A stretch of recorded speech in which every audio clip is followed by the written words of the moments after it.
John Lombardozzi of Brooklyn is 38 years old. He's married, has 2 sons. He's been in trouble with the law, both federal and local, for a long time. And most recently, he was arrested this week for alleged involvement in a rather large jewelry swindle.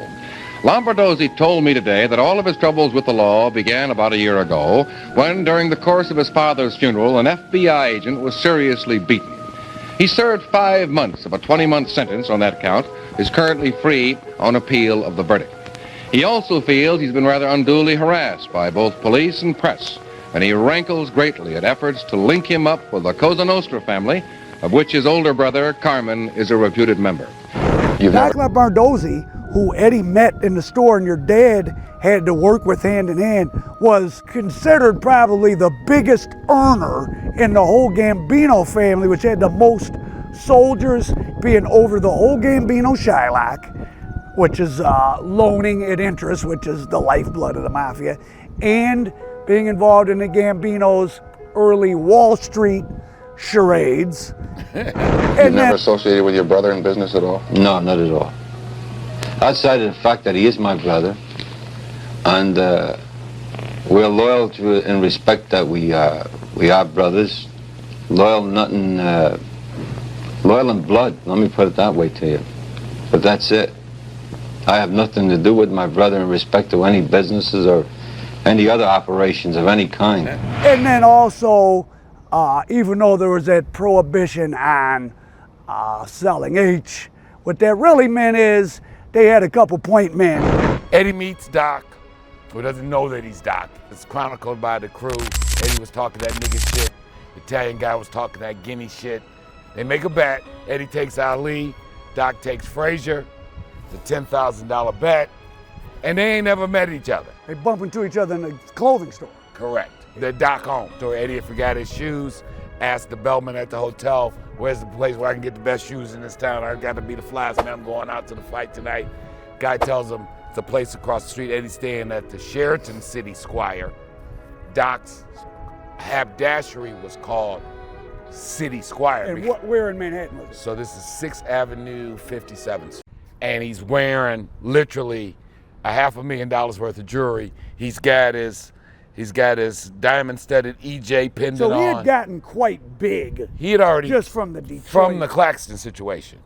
It's true that once he was make this meeting with Doc, he would go into the upper echelon. No one in Detroit probably had not. I mean, it's just documented. Yeah.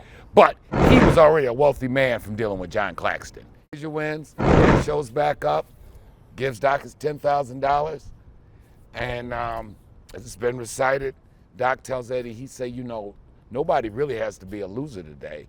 I think we're in the same business. Not the clothing business. And he's not talking about the clothing business. Long story short, Eddie sends one of his chief man, shout out to the great Dolph. Charles Rudolph comes back out to New York, picks up 3 keys of what we will later be known as the French Connection bag, which is the bag that the Gambino family was working. Okay, and the product is, as chronicled, that French Connection. It's the China White that's 98.8% pure. There's only maybe 10 guys in the country who are ever seeing it naked like that. When I say naked, that's nothing on it. It is as it has come from processing in Europe, right? And that starts what would be a 7-year run. Very quickly by this time, Pops is Eddie's chief lieutenant, or as the newspapers used to say, his chief associate. When Eddie comes back out within 6 months, he takes Pop to New York, introduces him to Doc, another guy, Jimmy, who was one of Doc's soldiers, another guy, Bruno, who was one of Doc's soldiers, introduces my dad to Doc and the rest of his people. They all do the meet and greet. Eddie informs him, if there's ever any time you can't get a hold of me, this is my point man. And a lot of times if we just don't need to talk at all, because Eddie's traveling all around the world and doing this thing. So, and Eddie was very compartmentalized, though. Your dad was the point man, but your dad was not a runner, courier, none of that. My dad never picked up a package. He would coordinate. So, when I was a kid and Doc would call, I don't know until I get Oh, you would actually answer the phone? A few times. Oh, and did any No, Didn't strike you as it? He didn't sound particularly menacing? He was just another guy asking, is your dad home? Lively and aggressive Doc personality. Lombardozzi, if he wasn't such a big earner, would have been in 1957. So he went to the Appalachian, which was the famous thing where the FBI had to admit there was a mob. They cut all the mobsters in rural Pennsylvania. But he had to go. He was taking the Appalachian. He went with Carlo Gambino and 2 other Gambino family members. And a lot of things are talked about at Appalachian, but some of it was, is this listed? Are we gonna kill this guy or this guy? Well, Doc was one of them. He had to go stand in the garage while they determined his fate. And when they called him back in, he had to pay a $10,000 fine, which in '57 was like $100,000. Yeah, easy. But they didn't kill him.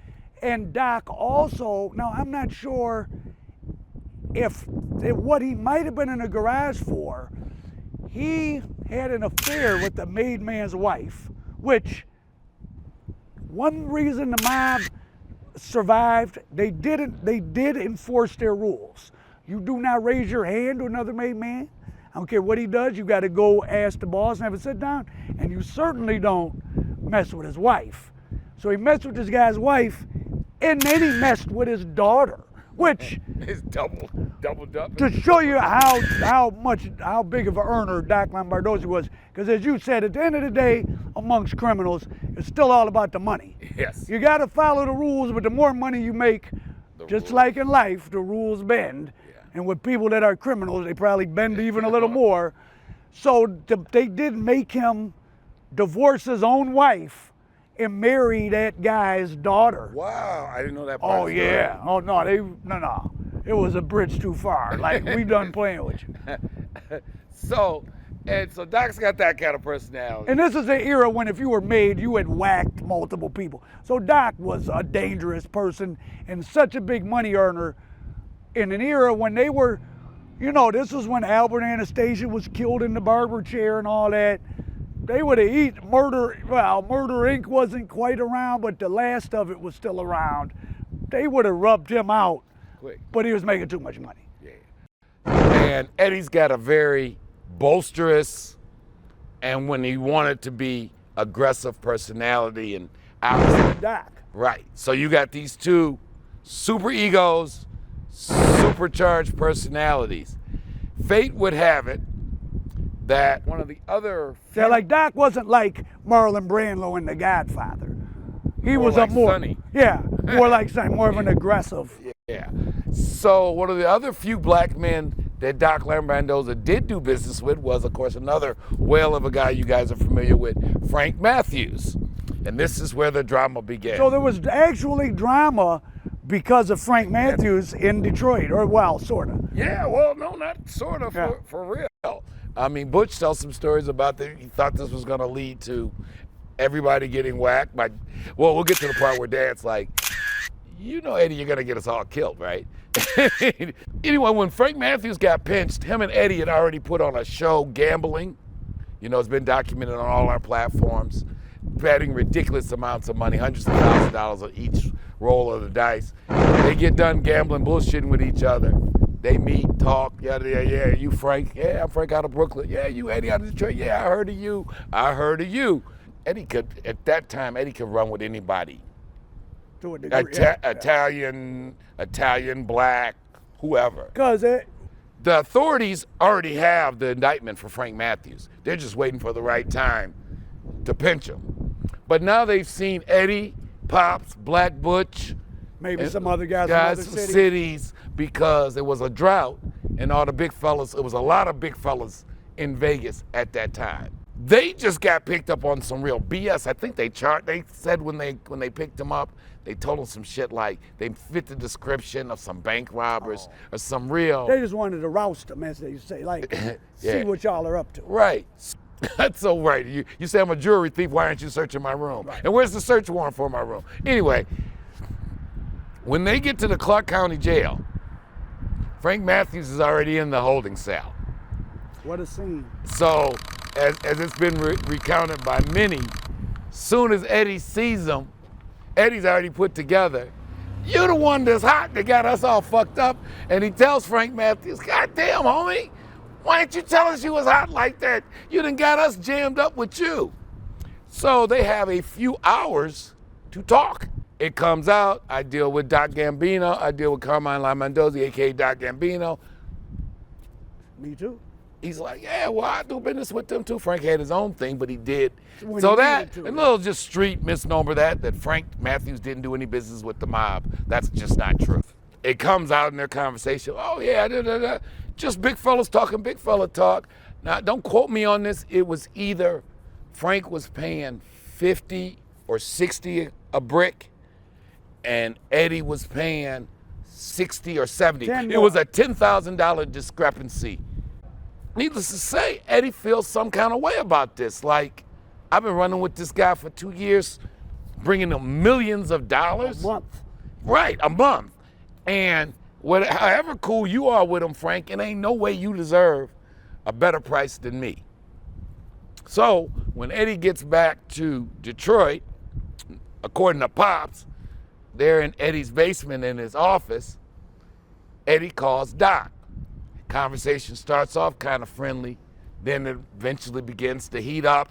Eddie starts basically in a not unapologetic way, like, you know, man, why you gonna play me like a sucker? He doesn't just say, hey, Frank getting him for more than 10. He's aggressive. No, he's like, you playing me like a sucker. He said what he felt. Okay. He felt like you're playing me like a chump. You giving these New York niggas a better ticket than you giving me. We supposed to be like this. I'm bringing you M's weekly, and what the fuck, you know, and fuck this. And Eddie goes on to tell me, you know what? And just fuck you and fuck this. And I'm about to tell you what I'm about to do. I'm about to go to California and make me a $2 million deal. I don't need my money spent any place in the country. Doc reminds him of a couple things, like, you can't talk to a man like me like this. And he says something to him of the effect, you do know my arms reach very far. And the quote that my Pops tells me, Eddie's response to him after that was, you're not gonna do a motherfucking thing to me that I ain't trying to do to you. Then Eddie hangs up the phone on him. And Pops says he looks at Eddie, and Eddie looks at him, and he says, he asks Eddie, he said, you feel better now? And Eddie like, yeah, I do. And he like, but I got one question for you. Where exactly are we supposed to get the work from now? Whatever they had in California, and with $2 million, it wasn't gonna be that China White. Yeah. They had a damn near monopoly on that China White. Eddie ponders it, and in the end, he didn't get to be who he was because he, in the end, ain't a businessman. And he just says, but he ain't gonna, well, that's why you have a number 2 man. He tells my daddy, he says, all right, Courtney, you go home, you call him back, you straighten this shit out. Pops goes back home, which is right next door, calls Doc, and this I've heard, my father's recited this story, he's like, and he calls Doc, and he's orchestrated his story, and he explains to him, say, look, Doc, Eddie under a lot of pressure, you know we got the trial coming up. He's like, these niggas in the streets. Because they're out on bond at this time anyway. Right, and right, the trial's coming up. These niggas in the streets are driving him crazy. He got his wife, he got the other broad. It's just a lot. He under a lot of stress right now. He said, and then he was in Vegas. This guy went and gassed him up. Frank Matthews started whispering all this stuff. So you got to know, Carmine knows what he's saying is true. It's not like it's an unfounded accusation. Yeah. And he's like, Eddie just under a lot of stress. He really didn't mean it like that. He kind of, you know, right now he's just going through something. He said he's going to call you later, but he just wanted me to call you and tell you it ain't like that. And so Pop says, Doc says, so we good now? We good? Us and you, y'all and us, we good? And Pop's like, we good. Us and you is still good. I guess Carmine must have thought a little bit more about the way he had been spoke to. Oh. And he summons Eddie to New York. Oh, you didn't tell me this part, okay. Yeah. Oh. So it ain't just as smooth as a phone call. No. And he summons Eddie like, you know what? No, you need to come to New York and see me. This is a real guy telling you, you need to come to New York and see me. This is at the time, the peak of the mafia's power. Yeah. If you were a guy in New York, I mean, of course, they had a bunch of hitters, but there's a reason the mafia had so much power. They could call another city. I mean, this is a couple years. This is a couple years before they made Jimmy Hoffa disappear here. You know, so Eddie's problems, or all of your dad and them's problems, could have come from a myriad of directions, and that's the fear with the mob at that time. Pop said it. I think Butch said it. Like, you know, Eddie, you could get us killed with this shit. And wait a minute, and you gotta remember, these are the same Italians who are always telling them, you guys know if you guys ever have any problem with anybody in Detroit, Even in Detroit, just let us know. we can handle it there. We don't even want you guys to deal with it. So I know Eddie and Butch went to New York. According to Butch. Oh, just them. Just them two. They both knew if Yeah. it was that, it was Yeah, just they gonna, were- yeah, it was right. just gonna be that. Right. Which, so they met down in Little Italy. Doc met him, they met him at a restaurant, takes him back in the alley. It's about 30 Italian guys there. And Really? Oh, so it was like an intimidation. yeah, but you know, Eddie did not speak. He did not bow down, but he did not speak to him in the same tone. But not only did he get the right price, Doc, as this has been recited by Pops, by Butch, by Eddie Baby, I've heard it from everybody but Eddie Jackson directly. That Doc asked him, you know what, now that we got all this behind us, to make sure that when us moving forward, that we okay, what can I do? What can I do to make this right? Because I'm not gonna play you stupid, because you know what you said I was doing, is true. Yeah. So it's kind of like we're even. Right. And we've had this great relationship. You've come to New York and shown some type of respect, not bow down, but I summoned you and you came. That's immediately. yeah. I told you to get here immediately, And you did. and you got here immediately. Right. You didn't bring 50 niggas with Right. you. You just came with You your man. accepted the situation. You accepted that it was, and so what can I do? What can I do now to make it right? And there was a big dock strike that had been going on. Jimmy Hoffa had put the Teamsters, so it wasn't a lot of work still going around. And Eddie tells him, when the next shipment comes in, man, let me run the whole thing. They said it was Eddie's when the bag came Oh, that in. was like the biggest low. How much was it? I don't know. Street legend is Eddie made $30 million that month. He made $30 million, not what he turned in. That he made $30 million that month. Back then. Hustlers from New York, Philly, was having to come see him because whoever else Doc was dealing with, all because of that phone That's argument. interesting. All because of Frank Matthews running off at the mouth in the Clark County, Personalities, yeah, in the that's Clark wild. in the Clark County jail.